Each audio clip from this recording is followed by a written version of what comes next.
آپ کے سامنے ان اصولوں کی شکل میں رکھتا ہوں۔ سب سے پہلا اصول، جو معاہدہ ہے نکاح کا، اس کی پابندی کی جائے، خامد کی طرف سے بھی اور بیوی کی طرف سے بھی۔ اگر اس کی پابندی کی جائے تو یقیناً اللہ تبارک و تعالی ازدواجی زندگی میں کامیابی لائے، ازدواجی زندگی کامیاب ہوگی۔ یعنی کسی طرح بھی کوشش کی جائے کہ اس معاہدے کو پورا کرنے کی پوری کوشش کی جائے۔ نبی صلی اللہ علیہ اللہ تبارک و تعالی ارشاد فرماتے ہیں وَكَيْفَ تَأْخُذُونَهُ، تم حق مہر کیسے واپس لے سکتے ہو؟ فَقَدْ أَفْضَىٰ بَعْضُكُمْ إِلَىٰ بَعْضٍ، تم ایک دوسرے سے لطف اندوز ہو چکے ہو۔ وَأَخَذْنَا مِنْكُمْ مِيثَاقًا غَلِيظًا، اور ان خواتین نے تم سے پکا عہد لے رکھا ہے۔ تو یہ عہد جب تک پورا نہیں ہوگا ازدواجی زندگی کامیاب نہیں ہو سکتی۔ دونوں طرف سے ایک دوسرے کا خیال رکھا جائے اور معاہدے کا جو معاہدہ ہوا ہے آپس میں اس کا پاس کیا جائے۔ اور اللہ تبارک و تعالیٰ نے یہی حکم دیا ہے، اتقوا اللہ فی النساء، عورتوں کے بارے میں اللہ سے ڈر کے رہو۔ فرمایا وَأَنَّكُمْ أَخَذْتُمُوهُنَّ بِأَمَانِ اللَّهِ، تم نے انہیں جو حاصل کیا ہے یہ اللہ کی امان سے حاصل کیا ہے۔ وَاسْتَحْلَلْتُمْ فُرُوجَهُمْ بِكَلِمَةِ اللَّهِ، اللہ کے حکم کے نتیجے میں تم نے ان کی شرمگاہوں کو اپنے لیے حلال کیا ہے۔ تو اس لیے تم ان کا خیال رکھو۔ یہ درمیان میں اللہ کی ذمہ داری ہے، اللہ کی ذمہ داری پر تم نے انہیں لیا، تو جو ذمہ دار ہے درمیان میں اللہ ہے، لہذا اللہ کی ذمہ داری میں جب ہے تو اس ذمہ داری کو پورا کرو، اس کا خیال رکھو، اور جو اللہ اور اس کے رسول کا حکم ہے عورتوں کے حوالے سے ان کو پورا کرنے کی پوری کوشش۔ یہ ہے ازدواجی اصول، ازدواجی زندگی کا بہترین کامیاب ہونے کا اصول پہلے نمبر۔ دوسرے نمبر پہ خامد اور بیوی کے درمیان محبت جو اللہ نے ڈال دی ہے، اس محبت کو حقیقی محبت کی شکل دے کر آپس میں ایک دوسرے کے ساتھ محبت کرنے کا جو طریقہ ہے، اگر یہ اپنایا جائے تو یقیناً زندگی، آپ کی ازدواجی زندگی کامیاب ہو جائے گی۔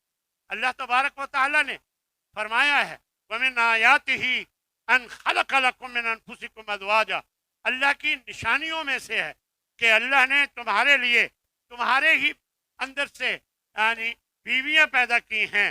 کیوں؟ لِتَسْكُنُوا، تاکہ تم سکون حاصل کرو، إِلَيْهَا وَجَعَلَ بَيْنَكُمْ مَوَدَّةً وَرَحْمَةً، اللہ تبارک و تعالیٰ نے تمہارے دونوں کے درمیان محبت اور رحمت یعنی مہربانی، ہمدردی ڈال دی، یعنی تمہارے اندر ہمدردی ڈال دی ہے، محبت ڈال دی ہے، اور یہ اللہ کا فرمان ہے۔ لہذا ایک دوسرے کے جذبات کا احترام کریں، میاں اپنی بیوی کے جذبات کا، بیوی اپنے خاوند کے جذبات کا احترام کرے، اور ایک دوسرے کی رائے کو اہمیت دیں، اسی طرح ایک دوسرے کا خیال رکھیں۔ جب یہ ہوگا یقیناً پھر آپ کی ازدواجی زندگی بہت اچھی گزرے گی۔ نبی صلی اللہ علیہ وسلم ہمارے لیے نمونہ ہیں۔ آپ صلی اللہ علیہ وسلم ایک سفر میں حضرت عائشہ رضی اللہ تعالی عنہ آپ کے ساتھ تھیں، تو آپ فرمانے لگے ہم دوڑ کا مقابلہ نہ کریں، چنانچہ دوڑ کا مقابلہ کیا اور حضرت عائشہ آگے چلی گئی، آپ صلی اللہ علیہ وسلم پیچھے رہ گئے۔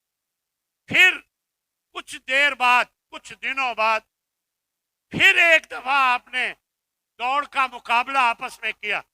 حضرت عائشہ فرماتی ہیں میں تھوڑا سا جسم میرا بھاری ہو گیا تو نبی صلی اللہ علیہ وسلم آگے نکل گئے اور میں پیچھے رہ گئی۔ یعنی اس کے بعد آپ کیا فرماتے ہیں؟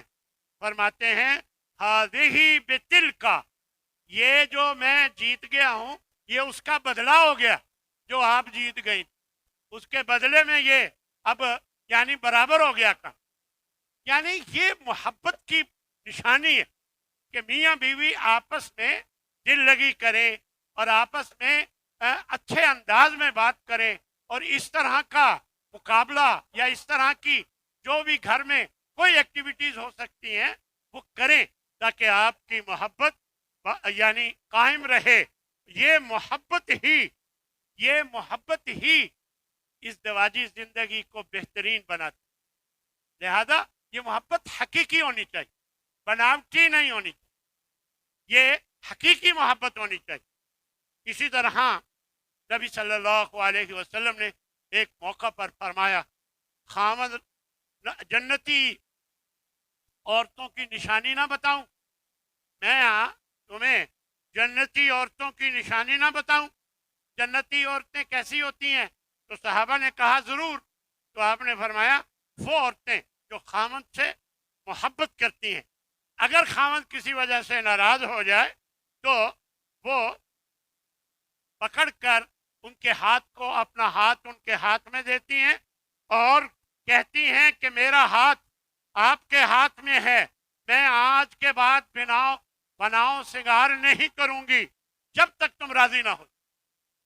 یعنی اس انداز میں اپنے خاوند کو راضی کرنے کی کوشش کرتی ہیں.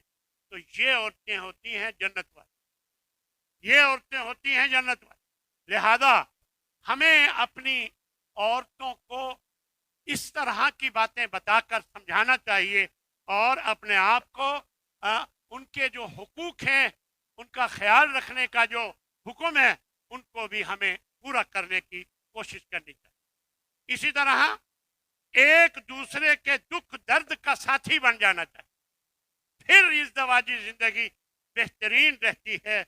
نبی صلی اللہ علیہ وسلم جب پہلی مرتبہ آپ پر وحی نازل ہوئی تو سب دیر ہے، فرشتے نے آ کر کھینچا اور دبایا اور پھر کہا کہ اقرا بسم ربک الذی خلق. تو یہ آپ پریشان ہو گئے، آپ کے لیے ایسا پہلی مرتبہ ہوا تو آپ پریشان ہو گئے. ایسا جب ہوا آپ گھر آئے پریشانی کے حالت میں، فرمانے لگے لقد خشیت علی نفسی، مجھے اپنے آپ کا ڈر ہے. حضرت خدیجہ نے آپ کو تسلی دی اور کہنے لگے کہ کلا، ایسا ہرگز نہیں ہو سکتا. ابشر، آپ کو خوشخبری، فواللہ لا یخزیک اللہ ابدا، اللہ آپ کو کبھی بھی رسوا نہیں کرے گا. واللہ انک لتصل الرحم، آپ صلہ رحمی کرتے ہیں، رشتوں کو جوڑ کے رکھتے ہیں. وتصدق الحدیث، ہمیشہ سچ بولتے ہیں. وتحمل الکل، لوگوں کے بوجھ اٹھاتے ہیں. اور وتکسب المعدوم، جن کے پاس کچھ نہیں ہوتا ان کے لیے کما کر ان کو کچھ دیتے ہیں. وتقری الضیف، مہمان کی عزت کرتے ہیں، مہمان نوازی کرتے ہیں. وتعین علی نوائب الحق، حق کے کاموں میں آپ مددگار ہوتے ہیں. تو آپ کو کوئی پریشانی کیسے آ سکتی؟ یعنی ان کو تسلی دی. پھر اپنے چچا زاد برقہ بن نوفل کے پاس لے کر گئیں جو اس دور کے عالم تھے، اور پھر وہ اگلی بات سب جانتے ہیں. تو کہنے کا مقصد یہ ہے کہ بیویاں ایک اپنے خاوند کے لیے ان کا درد، ان کا دکھ وہ سہنے والی اور ان کو تسلی دینے والی ہوتی. اسی طرح اگر بیوی کے ساتھ کوئی مسئلہ ہو جاتا ہے تو خاوند ان کو تسلی دینے والا. یہ اصول ہمیں یاد رکھنا چاہیے اپنی ازدواجی زندگی کو بہتر بنانے کے. اسی طرح خاوند بیوی ایک دوسرے کے حقوق ادا کریں، کیونکہ اللہ تبارک و تعالیٰ نے یہ حکم دیا وَلَهُنَّ مِثْلُ الَّذِي عَلَيْهِنَّ بِالْمَعْرُوفِ، ان عورتوں کے ویسے ہی حقوق ہیں جیسے ان کے ذمے حقوق ہیں تمہارے. عورتوں کے تمہارے ذمے ویسے ہی حقوق ہیں جیسے ان عورتوں کے ذمے تمہارے حقوق ہیں. لہذا ان حقوق کو پورا کرنا چاہیے. مرد ہو تو اپنی بیوی کے حق پورے کرے، ان کا حق ادا کرے جو بھی اس کے حقوق ہیں، اور جو عورت ہے، بیوی ہے، تو وہ اپنے خاوند کے حقوق پورے کرنے کی پوری کوشش کرے. یہ بہت ضروری، اس کے بغیر ازدواجی زندگی بہتر نہیں ہو سکتی۔ اسی طرح آخر میں ایک نیک بیوی کی چند صفات آپ کے سامنے رکھوں گا، خواتین غور سے سن لیں، اور آپ بھی جا کر بتائیں اپنی خواتین کو کہ ان کے چند ایسی صفات ہیں جن صفات کی وجہ سے بیویاں نیک تو ہوتی ہی ہیں لیکن وہ جنت کا حقدار ٹھہرتی ہیں ان صفات کی وجہ سے۔ پہلے نمبر پر صالحہ اور قانتہ، صالحہ نیک اور قانتہ یعنی فرما بردار۔ دوسرے نمبر پر ناشزہ نہ ہو، یعنی نشوز کا ذکر قرآن مجید میں آیا ہے، یعنی خامد کے خلاف چلنے والی، ہر بات میں روڑے اٹکانے والی، ہر بات میں غلط پہلو لینے والی، یعنی خامد کو زیر دست رکھنے والی، اور اسی طرح اپنی بالا دستی منوانے والی نہ، اور اطاعت کی بجائے اپنا حکم منوائے ایسی نہ، بلکہ فرما بردار۔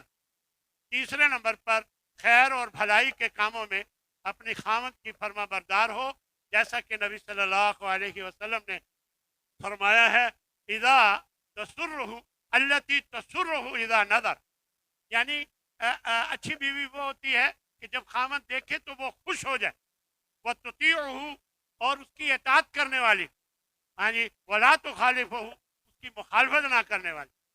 اسی طرح کہ خامد کا استقبال مسکراہٹ اور اچھے لباس کے ساتھ کرے، جب پتہ ہو کہ اس وقت خامد نے آنا ہے، اچھا لباس پہن کر مسکراتے ہوئے اس کا استقبال کرے، اور خامد اپنی عصمت اور آبرو کی حفاظت کرنے والے۔ اسی طرح خامد کے مال میں بے جا تصرف نہ کرے، ضرورت کے مطابق جتنا ضرورت ہے خرچ کرے، بے جا خامد کے مال میں تصرف نہ کرے۔ اور ساتویں نمبر پر بچوں پر نہایت مہربان ہو اور خامد کے مفادات کا خیال رکھنے والی، ہاں جی۔ اور اسی طرح یہ تین خدمات جو عورت سر انجام دیتی ہے اللہ اسے جنت میں داخل فرمائے گا۔ فرمایا امور خانہ داری مکمل طور پر سر انجام دیتی ہے، اور بچوں کی پرورش اور نگرانی مکمل اس کا خیال رکھتی ہو، اور خامد کی خدمت کا حق ادا کرتی ہو، کیونکہ نبی صلی اللہ علیہ وسلم نے خامد کے حوالے سے یہ بتایا ہے کہ اگر سجدہ جائز ہوتا تعظیمی تو میں بیوی کو حکم دیتا کہ وہ خامد کو سجدہ کیا۔ تو اتنی بڑی بات ہے، لہذا خامد کی فرما برداری اور اس کی اطاعت، اس کی خدمت یہ بیوی کے ذمے۔ اور خامد جب بھی بیوی کو کسی کام کے لیے بھی بلائے وہ بلا تاخیر اس کا حکم مانے، اگر حکم نہیں مانتی تو اللہ کے فرشتے اس پر ساری رات لعنت بھیجتے رہتے۔ اور اسی طرح بیوی کو مرد کی قوامیت جو ہے یعنی اس کی حاکمیت اس کو برداشت کرنا چاہیے۔ اگر خامد تھوڑی بہت کوئی سختی بھی کر لیتا ہے معاملات میں تو برداشت کرنی چاہیے، لیکن خامد کو بھی چاہیے کہ وہ نرمی کے ساتھ معاملہ کرے، خامد کو بھی چاہیے کہ اچھے الفاظ اچھے انداز میں اپنی بیوی سے بات کرے تاکہ محبت قائم رہے۔ اسی طرح خامد کو تسلی دینے والی، جیسا کہ میں نے ابھی حضرت خدیجہ رضی اللہ تعالی عنہا کے حوالے سے بات کی، اور صبر و ضبط کا نمونہ ہو۔ ہاں جی، ایک مثال دے کر میں اپنی بات ختم کرتا ہوں، ٹائم ہو گیا ہے۔ حضرت انس رضی اللہ تعالی عنہ اس کے راوی ہیں کہ ابو طلحہ کا بیٹا رضی اللہ تعالی عنہ کا بیٹا بیمار تھا، لیکن یہ کسی کاروباری سلسلے میں باہر چلے گئے۔ جب یہ واپس آئے تو فوراً پہلے ہی آتے ہی بیٹے کا حال پوچھا، تو بیوی کہنے لگی پہلے سے زیادہ سکون میں ہے۔ پھر مطمئن کر دیا، پھر ان کو کھانا دیا، پھر رات کو میاں بیوی کے آپس کے تعلقات قائم، پھر اس کے بعد آخر میں سوال کرتی ہے کہ اگر کوئی چیز عاریتاً آپ کو دے اور پھر وہ واپس لینا چاہے تو ہمیں کوئی یا آپ کو کوئی رکاوٹ ہے واپس کرنے میں؟ تو کہنے لگے نہیں، تو کہنے لگے آپ کا بیٹا بہت، یعنی آپ جب چلے گئے تھے تو پیچھے آپ کا بیٹا بہت ہو گیا۔ اب ہمارے ہاں کیا ماحول ہے، کیا انداز ہے. اور دیکھیں کس قدر ماں تھی اس بیٹے کی، یہ سارے معاملات کیسے اس نے اپنے خامد کے لیے برداشت کی. یعنی آپ اندازہ کر سکتے ہیں کہ ایک ماں یہ سارے معاملات جو میں نے آپ کے سامنے مختصراً رکھے، یہ ایک ماں جس کا بیٹا کچھ ہی دیر پہلے فوت ہوا، وہ یہ سب کچھ برداشت کر کے ان معاملات کو مکمل کرے. تو اس لیے میرے بھائیوں، ہمیں اپنی بیویوں کے ساتھ اچھا معاملہ کرنا چاہیے، اور اللہ تعالیٰ سے دعا کرنی چاہیے کہ اللہ تبارک و تعالیٰ ہماری بیویوں کو نیک صالح بنائے. اور آخری صفت بیویوں کی، نیک بیویوں کی، کہ وہ شکر گزار. کیونکہ نبی صلی اللہ علیہ وسلم نے جہنم میں سب سے زیادہ عورتوں کو دیکھا تو بتایا کہ میں نے دیکھا عورتوں کو سب سے زیادہ جہنم. حضرت عائشہ یا کوئی اور ازواج مطہرات میں سے انہوں نے پوچھا کہ کیوں یا رسول اللہ؟ تو آپ نے فرمایا یکفرن العشیر، یہ اپنے خامدوں کی نہ شکری بہت کرتے. اس لیے اپنی عورتوں کو شکر گزار بنانے کی تلقین کیا کریں. ہماری عورتیں جو سن رہی ہیں انہیں چاہیے کہ وہ بھی شکر گزار بنے، اور ہمیں بھی چاہیے کہ اپنی بیویوں کے حقوق صحیح طور پر ہم ادا کرنے والے بنیں. اللہ تبارک و تعالی ہمیں اس کی توفیق عطا فرمائے. انشاءاللہ اگلے جمعے خواتین کا مقام اور پردے کے بارے میں ذکر ہوگا. اللہ ہم سب کا حامی و ناصر ہو. وآخر دعوانا ان الحمد للہ رب العالمین.